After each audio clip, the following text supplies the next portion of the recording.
Europa, siglo XIV. Un continente entero sumido en el miedo y la incertidumbre. Una sombra oscura, silenciosa y letal, se propaga sin piedad por ciudades y aldeas. La peste negra no distingue entre ricos o pobres, jóvenes o ancianos. En menos de una década, arrasa con un tercio de la población europea.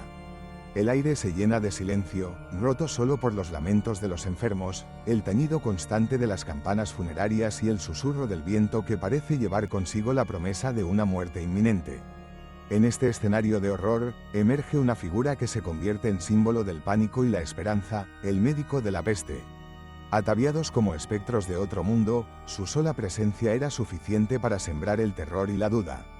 ¿Eran realmente sanadores? ¿O sus prácticas, más allá de cualquier intento de curación, aceleraban el camino hacia la tumba? Hoy, desentrañaremos la inquietante dualidad de estos personajes, los médicos de la peste, entre la sanación y la tortura. La apariencia de estos médicos no era producto del azar ni de un capricho macabro. Cada pieza de su atuendo respondía a la ciencia, o más bien a la superstición y el desconocimiento científico de la época. El elemento más icónico de su vestimenta, la máscara de pico, se ha convertido en un símbolo persistente del horror medieval. No era una simple máscara, sino un rudimentario filtro. En su largo pico ahuecado, los médicos colocaban hierbas aromáticas, como lavanda, romero, ámbar gris, clavo y hasta paja. Se creía que los olores fuertes y agradables podían purificar el aire corrupto, el famoso miasma, al que se atribuía la transmisión de la peste. Este era el principio de la teoría miasmática. La enfermedad viajaba en vapores fétidos y nocivos, y bastaba con filtrarlos para evitar el contagio. El abrigo largo, hecho de cuero o encerado, cubría el cuerpo de pies a cabeza, formando una segunda piel impermeable a los fluidos mortales de los enfermos. Las botas y guantes, también de cuero, sellaban cualquier resquicio por donde pudiera colarse el mal invisible.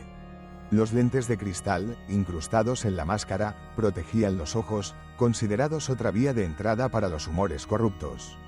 El bastón, largo y rígido, servía para mantener a distancia a los pacientes y a sus desesperados familiares. Con él, el médico señalaba, examinaba y, a veces, apartaba a los vivos de los moribundos. Caminar por las calles empedradas mientras todo el mundo se ocultaba tras puertas y ventanas era, en sí mismo, un acto de valor o de resignación. Los médicos de la peste eran vistos tanto como heraldos de la muerte como última esperanza de salvación. Su figura, cubierta de pies a cabeza, con el rostro oculto tras el pico, parecía la de un cuervo o un fantasma, una advertencia caminante de la fragilidad de la vida. Pero si el atuendo infundía miedo, sus métodos inspiraban aún más horror. La medicina medieval no era sino un crisol de teorías desfasadas y tratamientos tan dolorosos como ineficaces. La base de todo, la teoría de los 4 humores. Según esta creencia, la salud dependía del equilibrio entre sangre, flema, bilis amarilla y bilis negra. La peste, pensaban, era un desequilibrio brutal que debía corregirse a toda costa. La sangría era el remedio estrella. Abrían venas y dejaban fluir la sangre, convencidos de que así expulsaban el mal. Lo cierto es que, en la mayoría de los casos, solo debilitaban aún más a los pacientes, ya extenuados por la fiebre, la deshidratación y la infección. Se les extraía vida en nombre de la curación, hasta que el pulso se detenía, no por la peste, sino por la propia intervención.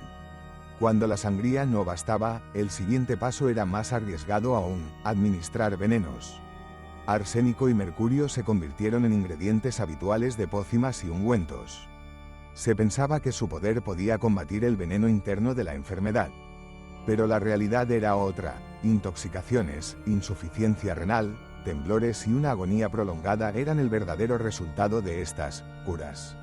La desesperación no conocía límites. Se recurría a remedios grotescos: aplicar sapos vivos o sanguijuelas sobre los bubones, esos terribles bultos inflamados, para chupar el veneno. Se cubrían las llagas con pomadas hechas de excrementos de pollo o serpiente triturada, en un intento de combatir el mal con lo más impuro imaginable. Se inducían vómitos y diarreas con eméticos, esperando que el cuerpo expulsara la peste por la fuerza. El dolor y el sufrimiento eran constantes compañeros de los enfermos, y muchas veces el remedio era peor que la enfermedad. A la par de los médicos, los flagelantes recorrían las ciudades, azotándose en público para expiar los pecados que, según las creencias populares, habían atraído la ira divina. La frontera entre ciencia, superstición y tortura se desdibujaba en cada esquina. Pero, ¿eran estos médicos auténticos verdugos? La respuesta es más compleja de lo que parece. La mayoría de ellos no eran médicos en el sentido moderno. Eran funcionarios contratados por los municipios, muchas veces con escasa formación. Su principal labor era llevar un registro de los muertos y moribundos, certificar los decesos y, en contadas ocasiones, intentar algún tratamiento. Más que sanadores, eran burócratas de la muerte. Su presencia, sin embargo, era importante.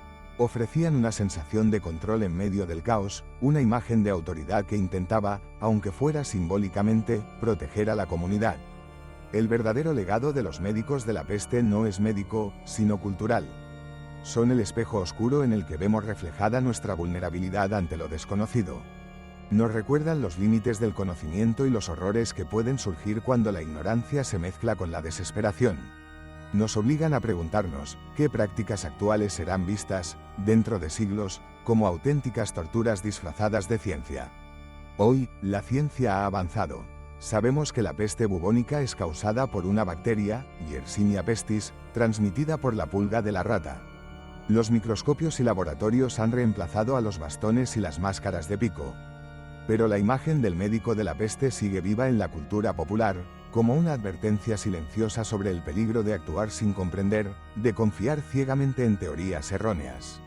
Miremos una vez más a esa figura de rostro oculto y pasos lentos. Ya no la vemos como un monstruo, sino como el síntoma de una humanidad aterrada, luchando a ciegas contra un enemigo invisible. Sus trajes, sus máscaras y sus extraños remedios no eran actos de maldad, sino de desesperación. Superstición, fe ciega en teorías equivocadas y una crueldad involuntaria que, sin embargo, nos enseñaron a buscar respuestas mejores.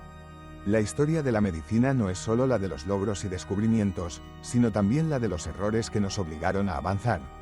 Los médicos de la peste son un recordatorio de que, incluso en la oscuridad más densa, la humanidad siempre busca una forma de resistir, aunque el precio sea alto y las lecciones, dolorosas.